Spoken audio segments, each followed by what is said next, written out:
Gladys, ano ngayon ang paliwanag nitong SUV driver hinggil doon sa insidente ng panunutok niya ng baril dahil sa away kalsada diyan sa Valenzuela?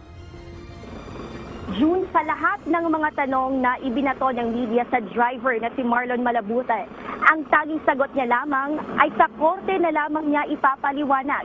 Aniya, lalabas din naman umano ang katotohanan kung bakit humantong sa panunutok ng baril ang insidente.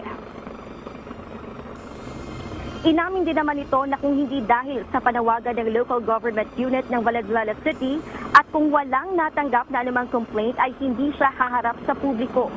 Bagaman hindi pumayag si Marlon na tanggalin ang face mask upang ipakita ang kanyang mukha. Kinumpirma nito na siya si Marlon Malabute ang driver na nasa video ng naturang road rage sa Valenzuela.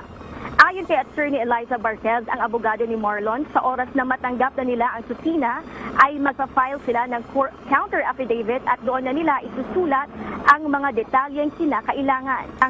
At handa rin silang sumunod sa due process. I respect po yung kanyang decision not to disclose.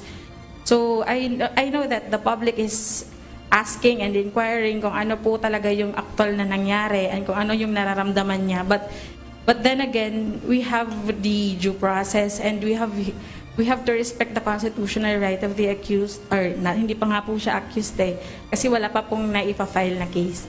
Or kung may nai-file man, he still a respondent po doon. Hindi pa po accused, hindi pa po suspect. Samantala, patuloy na iniimbestigahan ng mga pulis kung may iba pang issue o kaparehong insidente na sangkot si Marlon Malabute. Dahil sa nangyari, magdadagdag ng LED street lights at CCTV cameras ang Valenzuela City LGU sa mga secondary roads nito para sa kaligtasan ng mga residente. June, nagpaalala din sa publiko si Mayor Wes Gatchalian lalong-lalo na sa mga may pag-aaring baril na maging responsable. Yan muna ang ating update mula rito sa Valenzuela City. Balik sa iyo dyan, June. Maraming salamat, Gladys Tuwabi.